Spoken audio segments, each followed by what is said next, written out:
High, আমি সঞ্জু। ভাই এবার তোরা থাম না।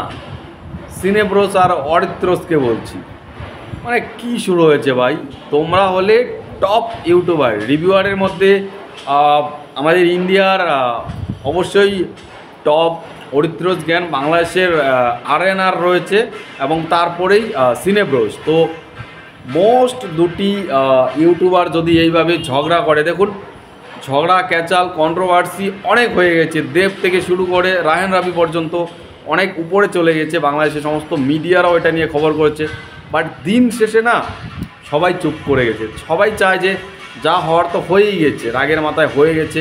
এবার সেই ভুল বোঝাবুঝি শেষ করে আমরা নতুন দিশা দেখি, পরের দিন সকালে কি হচ্ছে এটা নিয়ে ভাবি। এক জিনিস নিয়ে ঘষা পেটা কত, কিন্তু এই দুই টপ রিভিউয়ার তারা তো ভাই ছাড়ছে না। তারা তো ভাই ভিউজের গন্ধ পেয়ে গেছে।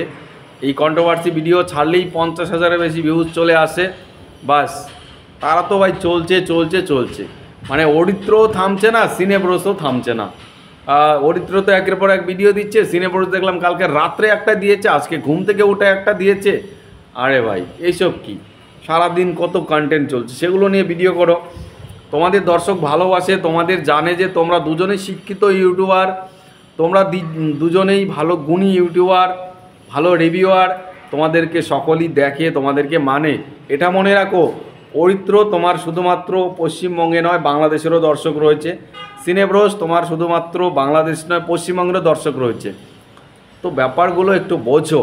আলটিমেটলি এই দুই দেশ মানে বাংলাদেশ আর কলকাতার ভাষাটা এক হওয়ার কারণে অডিয়েন্সটা আমরা বড় পাই। বাংলাদেশ কলকাতা দুটো অডিয়েন্স পাই, সেখানে আমাদেরকে দুটোকে ব্যালেন্স করে চলা উচিত, তাই না ভাই? একেও উল্টাপাল্টা বলছে, একেও উল্টাপাল্টা বলছে। এই যে কেওড়া ক্যাচালগুলো চলছে, এতে কিন্তু দুজনেরই ক্ষতি হচ্ছে। কেমন করে? আজকে আমি জেতার জন্য তাকে 4টা পয়েন্ট এরকম নেগেটিভ বলবো, হয়তো লাগলে আমি পার্সোনাল অ্যাটাক করে দেবো। আবার আমি যখন তাকে 4টা দিলাম তখন সে 8টা দেওয়ার চেষ্টা করবে।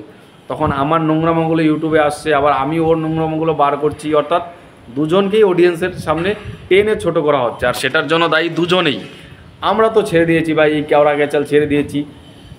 কেন ভাই এতদিন কেন চলবে? জাস্ট হয়ে গেছে, ঠিক হয়ে গেছে, ছেড়ে দিন ভাই। এখন যদি অনেকে বলেন ভাই দুজনের মধ্যে কে ঠিক আপনিই বলে দেবেন, তাহলে এটা কী হবে বলুন তো?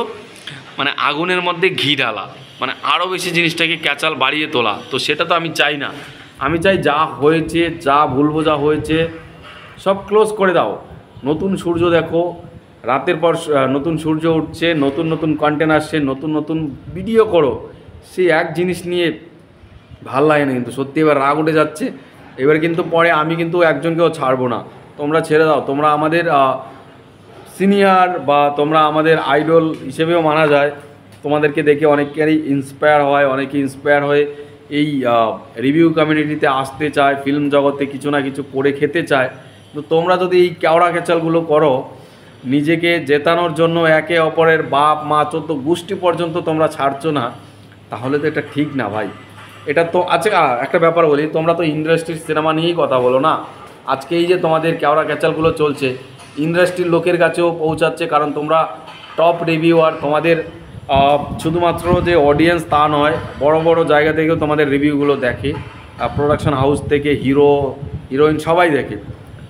তারা দেখছে কি দেখছে, তারা এখন তোমাদের দেখে লজ্জা পাচ্ছে, সত্যি লজ্জা পাচ্ছে যে এরা কি, এদেরকে আমাদের সিনেমায় ডাকাই, এরা আমাদের সিনেমার প্রমোশন করবে। এরা তো ভাই নিজের ঘরেই সামলাতে পারছে না, সারাদিন এক ক্যাচাল নিয়ে পড়ে আছে। তো তোমরা শুধরে যাও, তোমরা ভালো হয়ে যাও। তোমরা ভালো হলে আমরা যারা রয়েছি, তোমাদের নিচে যারা রয়েছে তারা ঠিক হয়ে যাবে।